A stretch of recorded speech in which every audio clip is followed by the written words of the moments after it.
नमस्कार दोस्तों, inspired shadow channel में आपका दिल से स्वागत है। दोस्तों, हम अपने जीवन में हमेशा अपने मन को लेकर परेशान रहते हैं। हम ये सोचते हैं कि हमारा मन शांत कैसे होगा। हमारे मन में तो तरह तरह के विचार चल रहे हैं। हम काम कुछ और करना चाहते हैं, लेकिन हमारा मन हमसे काम कुछ और ही करवा लेता है। इससे पहले कि आप अपने मन को शांत करने का प्रयास करें, यह जानना जरूरी है कि मन का व्यवहार शांत होने वाला ही नहीं है। अगर मन शांत होने वाला होता तो इस दुनिया में सभी के मन शांत हो गए होते और हर कोई अपना जीवन सुखी सुखी बिता रहा होता। फिर न तो कोई हंगामा होता और न ही किसी तरह की कोई तकलीफ। सभी का जीवन खुशी खुशी बीत रहा होता। फिर न ही मैं और न ही आप पैसे कमाने के पीछे भाग रहे होते। समस्या तो यह है कि हम ज्यादा से ज्यादा चीजें इकट्ठा करना चाहते हैं, क्योंकि हमें लगता है हमारे पास जितनी ज्यादा चीजें होंगी हम उतना ही सुखी रहेंगे। लेकिन वास्तविकता तो यही है कि बाहर की किसी भी चीज में कोई सुख नहीं है और न ही उनमें कोई दुख है। और यही कारण है कि जब हम किसी चीज के पीछे भाग रहे होते हैं, जब हम कोई चीज पाना चाहते हैं, तो उसे पाकर हमें पल भर के लिए खुशी तो मिलती है, लेकिन बाद में हम उस खुशी का एहसास नहीं कर पाते। वह खुशी दुख में परिवर्तित हो जाती है। और इसी प्रकार से हम एक चीज से दूसरी चीज, दूसरी से तीसरी चीज के पीछे लगातार भागते रहते हैं, क्योंकि हमें ऐसा ही लगता है कि यदि वह चीज पा लेंगे तो हम सुखी हो जाएंगे। लेकिन वास्तविकता में वही सुख हमारे दुख का कारण बन जाता है, जिस कारण हमारा मन बेचैन रहने लगता है। हम उस चीज को पाने के तरह तरह के उपाय करते हैं, जिस कारण हमारा मन और भी बेचैन होने लगता है। और ये बेचैनी धीरे धीरे चिंता का रूप ले लेती है और हमारा मन पूरी तरह से अशांत हो जाता है। हमें कुछ भी अच्छा नहीं लगता। हमें लगता है कि जो कुछ हमने मांगा था उसका उल्टा हो रहा है, सब कुछ हमारे विपरीत जा रहा है।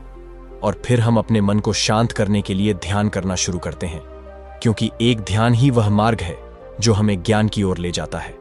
वह हमें यह बताता है कि बाहर किसी भी चीज में सुख नहीं है और न ही दुख है।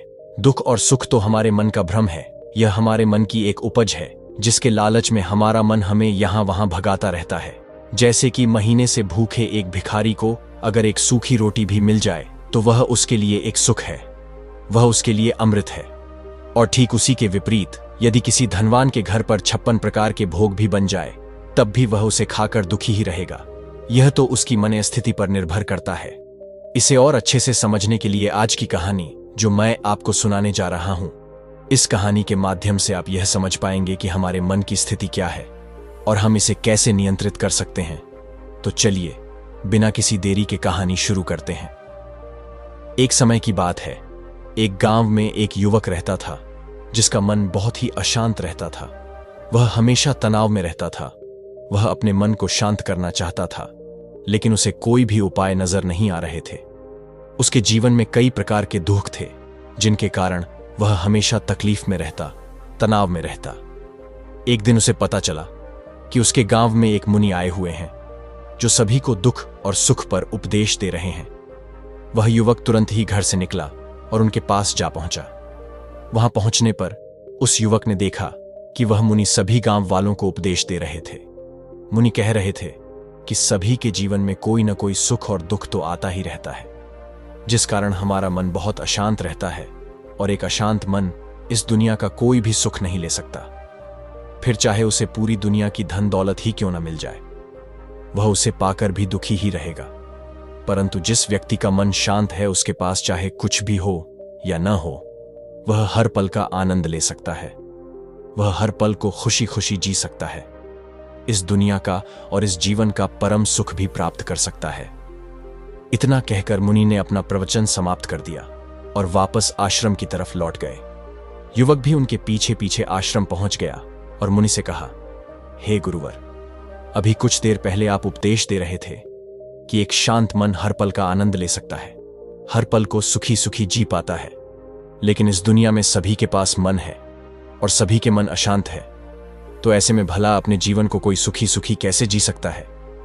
इस दुनिया में शांत मन किसी के पास नहीं। मेरे पास भी एक ही मन है और वह भी शांत नहीं है। गुरुवर, क्या आप बता सकते हैं कि मैं अपने इस मन को कैसे शांत करूं? तभी मुनि ने उस युवक को ध्यान के बारे में समझाया, ध्यान के फायदे बताए और उससे कहा, बेटा, ध्यान करने से हमारा मन शांत हो जाता है। हम विचारों के दलदल से बाहर आने लगते हैं। और इस कारण हमारे जीवन में सुख उत्पन्न होने लगता है। यदि तुम भी अपने जीवन में सुखी होना चाहते हो, अपने मन के इन विचारों के दलदल से बाहर निकलना चाहते हो, तो तुम्हें ध्यान करना चाहिए। तुम्हें ध्यान का अभ्यास करना चाहिए, क्योंकि यही वह मार्ग है जो तुम्हारे मन को शांत कर सकता है और तुम्हें सही राह पर ला सकता है। उस युवक ने मुनि की बात मान ली और मुनि को प्रणाम किया और घर चला गया। घर पहुंचने के बाद उसने ध्यान करना शुरू किया। वह रात भर ध्यान करता रहा, लेकिन उससे उसे कोई लाभ नहीं हुआ। इस कारण वह अगली सुबह फिर से मुनि के पास पहुंचा और मुनि से कहता है, गुरुवर, आपके कहने अनुसार मैंने रात भर ध्यान किया है, लेकिन उससे मुझे कोई लाभ नहीं हुआ है। मेरा मन तो अभी भी अशांत है। आप तो कह रहे थे कि ध्यान करने से हमारा मन शांत हो जाता है। तब वह मुनि युवक से कहते हैं, ध्यान कोई एक बार करने की चीज नहीं है, ये तो अभ्यास है और धीरे धीरे समय के साथ मन शांत होता जाएगा। इस पर वह युवक कहता है, हे गुरुवर, मेरे पास इतना समय नहीं है। मुझे कोई ऐसा मार्ग बताइए जिससे जल्दी मेरा मन शांत हो जाए और मैं खुशी खुशी अपना जीवन जीने लग जाऊं। ऐसे तो मेरा बहुत समय बर्बाद हो जाएगा। मुझे कुछ ऐसा बताइए गुरुदेव, जिससे मेरा मन आज के आज और अभी शांत हो जाए, जिससे मैं सुख की अनुभूति कर पाऊं, मुझे सुकून मिले। उस युवक की यह बात सुनकर मुनि मुस्कुराने लगे। उन्होंने उस युवक से कहा, बेटा, मेरे पास तुम्हारे लिए कुछ ऐसा है जिससे तुम्हारा मन अभी के अभी शांत हो जाएगा। इतना कहकर वह मुनि अपने आश्रम में गए और अंदर से एक घड़ा लेकर आए और उस युवक को थमाते हुए कहते हैं, जाओ और पास की बह रही नदी से इस घड़े में पानी भर कर लाओ। मुनि के इतना कहने के बाद उस युवक ने वह घड़ा हाथ में ले लिया और नदी की तरफ जाने लगा। वह मन ही मन सोच रहा था कि लगता है यह गुरु पागल है, इन्हें कुछ नहीं पता। भला यह घड़ा मेरे जीवन में शांति कैसे ला सकता है, यह मेरे मन को शांत कैसे कर सकता है। लेकिन उसके पास और कोई रास्ता नहीं था, जिस कारण वह पास वाली नदी के पास पहुंच गया। उसने उस नदी में से उस घड़े में पानी भरना शुरू किया, लेकिन जैसे ही उस व्यक्ति ने उस घड़े को पानी से बाहर निकाला तो उस युवक ने देखा कि उस घड़े के चारों ओर छोटे छोटे छेद हैं, जिससे पानी तेजी से बाहर निकल रहा था। उसने लगातार कई बार प्रयास किए, लेकिन काफी बार कोशिश करने के बाद भी वह उस घड़े को पूरा नहीं भर पाया और थक हार कर मुनि के पास वापस लौटा और क्रोधित होकर कहता है, गुरुवर, आपने यह कैसा घड़ा दिया है? इसके चारों तरफ तो छेद हैं। भला मैं इसमें पानी कैसे भरकर ला सकता हूं? जब भी मैं पानी भरता हूं, इस घड़े के छेदों से सारा पानी बाहर निकल जाता है। इस घड़े को मैं पूरा नहीं भर सकता। तभी मुनि उस युवक को शांत करते हुए कहते हैं, बेटा शांत हो जाओ, तुम्हें तुम्हारे प्रश्न का जवाब ही तो दे रहा हूं, और यदि तुम क्रोधित अवस्था में जवाब को सुनोगे तो इसे समझना तुम्हारे लिए मुश्किल हो जाएगा। इसलिए शांत हो जाओ और मेरी बात समझने का प्रयास करो। ये जो घड़ा मैंने तुम्हें दिया है, इसे अपना मन समझो, और मन केवल दो ही प्रकार से शांत हो सकता है। पहला यह कि तुम उसे लबालब पूरा भर दो, उसमें कुछ और आने जाने की जगह न बचे। क्या तुम इस घड़े को इस प्रकार भर सकते हो? इस पर वह युवक कहता है, हे गुरुवर, मैं इस घड़े को लबालब नहीं भर सकता, क्योंकि जब भी मैं इसमें पानी भरता हूं, सारा पानी तो छेद से बाहर निकल जाता है। तब मुनि उस युवक से कहते हैं, ठीक इसी तरह हम भी अपने मन को कभी नहीं भर सकते। हम जितना इसमें डालते जाएंगे वह सब कुछ हमारे शरीर के द्वारा बाहर आता रहेगा, फिर चाहे वह क्रोध हो, प्रेम हो या फिर दया। हम जो भी अपने अंदर आने देते हैं वही हमारे अंदर से बाहर भी आता है। और इसीलिए मैंने तुम्हें छेदों वाला घड़ा दिया, क्योंकि यह हमारे मन के जैसा ही है। और जब हम इस मन को बस भरना चाहते हैं, तब हम अपना समय बेकार कर रहे होते हैं। क्या तुमने एक पल के लिए भी ये नहीं सोचा कि इसी प्रकार तो तुम अपने मन को भरने में भी लगे हुए हो? क्या इससे तुम्हारा समय बर्बाद नहीं हो रहा? क्या इससे तुम्हारा जीवन बर्बाद नहीं हो रहा?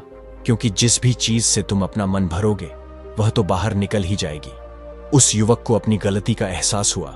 वह तुरंत मुनि के चरणों में गिर गया और मुनि से कहता है, गुरुवर, आपने सच कहा। मैंने कभी भी इसके बारे में नहीं सोचा कि मैं अपना जीवन अपने आप ही बर्बाद कर रहा था। मैं तो इस बात से अनजान था, लेकिन आज आपने मेरी आंखें खोल दी। परंतु गुरुवर, अगर यह मन को पूरी तरह भरने का तरीका मन को शांत नहीं कर सकता, तो मन को शांत करने का दूसरा तरीका कौन सा है?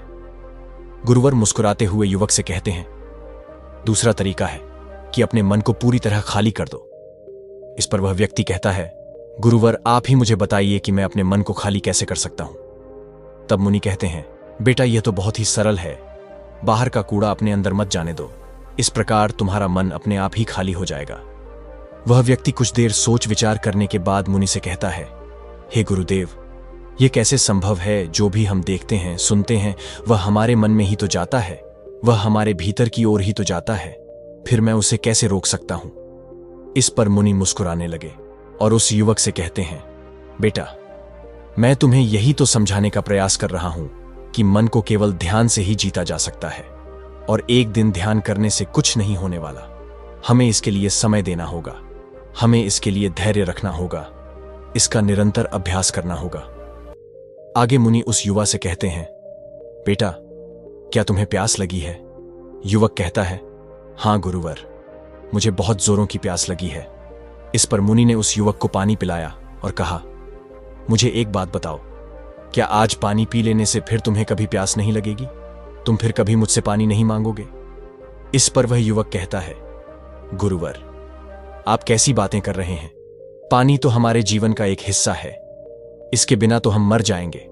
और आप कह रहे हैं कि आज पानी पी लो, उसके बाद में कभी पानी न पियो। यह भला कैसे संभव है?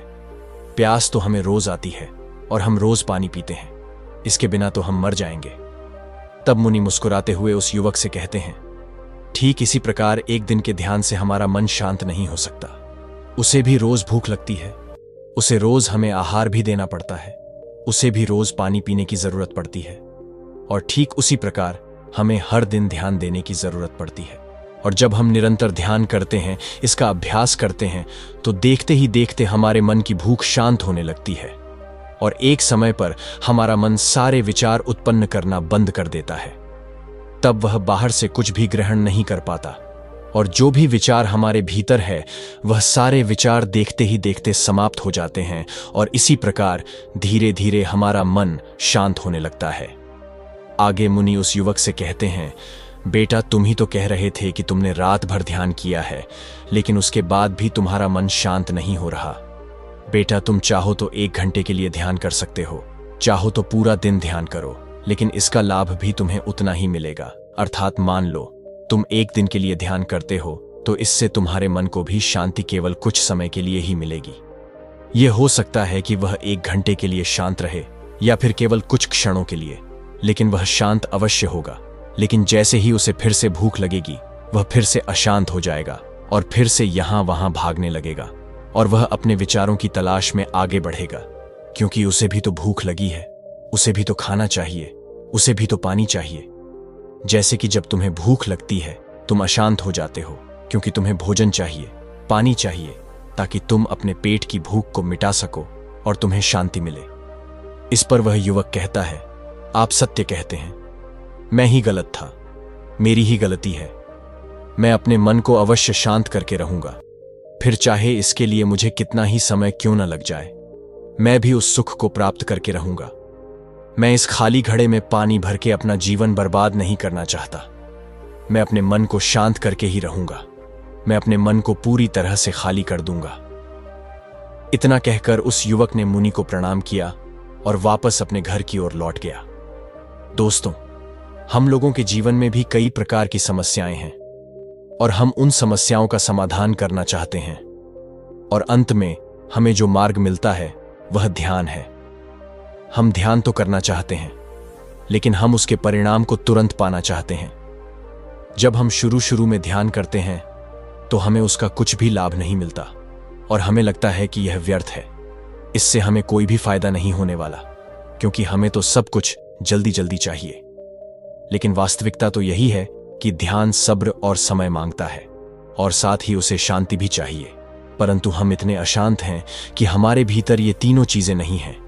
इसलिए अपने भीतर धैर्य पैदा करें। जब आपके भीतर धैर्य पैदा होगा, तभी आप सब्र, समय और शांति के महत्व को समझ पाएंगे और फिर आपका समय चाहे कैसा भी क्यों न रहा हो, आप हर समय खुश रहना सीख जाएंगे। अगर आपका मन अशांत है तो यह किसी और के हाथों में नहीं है कि वह आपके मन को शांत कर सके। यह तो आपके हाथों में है कि आप अपने मन को किस प्रकार और कितनी देर के लिए शांत कर सकते हैं। तो दोस्तों, उम्मीद है कि वीडियो पसंद आई होगी। अगर अच्छी लगी हो तो वीडियो को एक लाइक और इंस्पायर्ड शैडो चैनल को सब्सक्राइब भी कर लीजिए। मिलते हैं अगले वीडियो में, तब तक के लिए आपका बहुत बहुत धन्यवाद।